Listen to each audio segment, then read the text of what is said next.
Hello everyone, welcome back.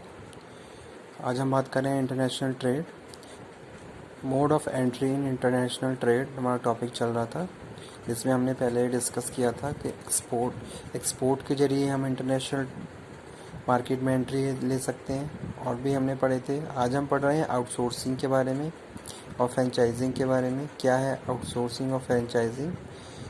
चलिए आज का वीडियो लेक्चर स्टार्ट करते हैं। ठीक है, अगर हम बात करते हैं outsourcing, franchising and turnkey project, तो ये भी क्या है, एक वे है to entry into the international trade और इंटरनेशनल बिजनेस।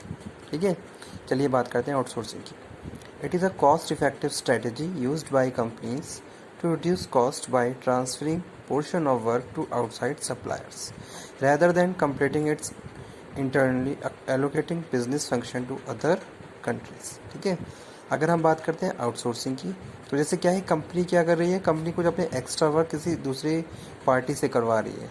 ठीक है, तो वो यहाँ पे लिखा हुआ है by transferring portion of work to outside suppliers. जैसे सपोज मैं कुछ भी एक्सपोर्ट कर रहा हूँ, उसको उसमें मैंने क्या करा, अपना जो भी मेरा एक्सपोर्ट प्रोडक्शन है उसमें मैंने कुछ जो भी मैं प्रोड्यूस कर रहा हूँ उसका कुछ इनपुट्स या कुछ भी प्रोसेसिंग मैंने क्या कर ली, किसी बाहर सप्लायर से करवा ली। ठीक है, तो इस तरीके ये भी एक तरीका है एंट्री इनटू इंटरनेशनल बिजनेस में।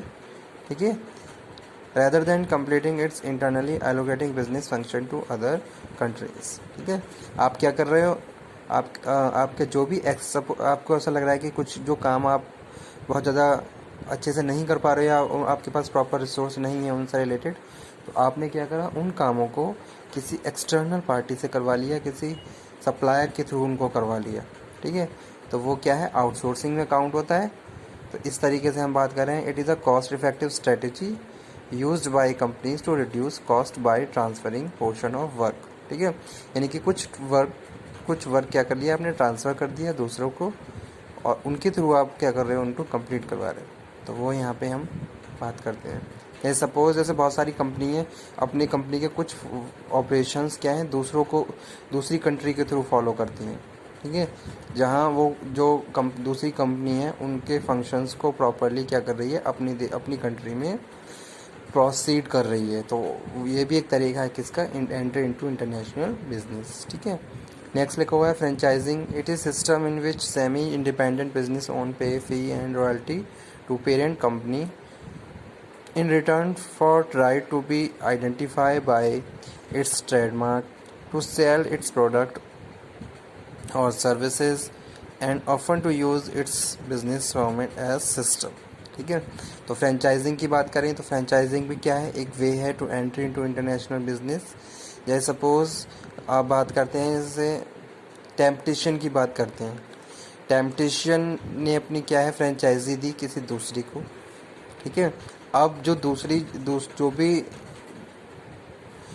जैसे सपोज कोई भी सेकंड पार्टी है वो फ्रेंचाइजी ले रही है टेम्पटेशन की, तो अब वो क्या करेगी, जो टेम्पटेशन है उसको पे करेगी, किसके लिए, उसका ट्रेडमार्क यूज़ करने के लिए, उसके प्रोडक्ट सर्विसेज को यूज़ करने के लिए वो क्या कर रही है, उसको पे कर रही है। तो इस तरीके से भी क्या है, बिजनेस प्रैक्टिसेस को फॉलो किया जाता है और इंटरनेशनल मार्केट में एंट्री ली जाती है कि आप किसी दूसरे का ट्रेडमार्क यूज़ करके, किसी दूसरे की ब्रांड को यूज़ करके आप क्या कर रहे हो, इंटरनेशनल मार्केट में एंट्री ले सकते हो।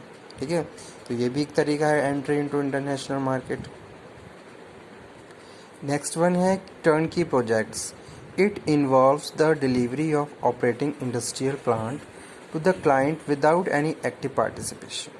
ठीक है, कोई भी एक्टिव पार्टिसिपेशन नहीं है और आप क्या कर रहे हो, सर्विसेज को डिलीवर कर रहे हो। ठीक है, a company pay to contractor to design and contract new facilities and train personal to export its process and technology another country.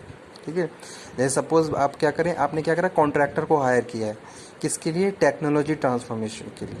अब टेक्नोलॉजी ट्रांसफॉर्मेशन के लिए आपने क्या करा, कॉन्ट्रैक्टर को हायर करा।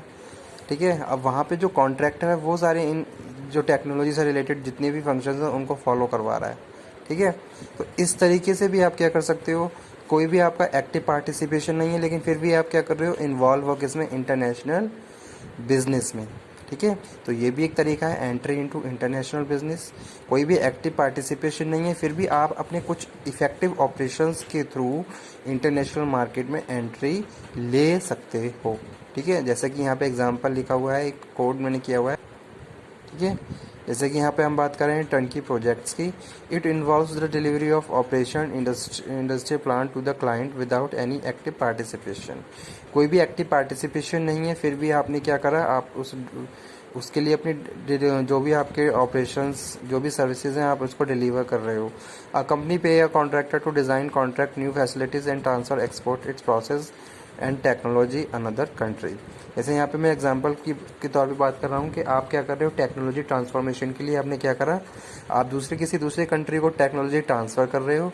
ड्यू टू दिस रीज़न कि आपने क्या करा, आपने कॉन्ट्रैक्टर को हायर किया। कॉन्ट्रैक्टर क्या कर रहा है, टेक्नोलॉजी ट्रांसफॉर्मेशन के लिए सेटअप कर रहा है, पर्सनल को ट्रेन कर रहा है, किस तरीके से टेक्नोलॉजी शेयर की जाएगी, किस तरीके से ट्रांसफॉर्मेशन होगा। तो वो यहाँ पे हम बात कर रहे हैं with the help of active participation, ठीक है। आप क्या कर सकते हो, इंटरनेशनल मार्केट में एंट्री ले सकते हो। Just company pay to a contractor to design contract. Company ने क्या करा, डिज़ाइन करवाया किसे, कॉन्ट्रैक्ट से फैसिलिटीज़ एंड टेक्नोलॉजी एक्सपोर्ट करने के लिए। उसके बाद वो सारी चीज़ें दूसरी कंट्री के साथ शेयर कर रही है।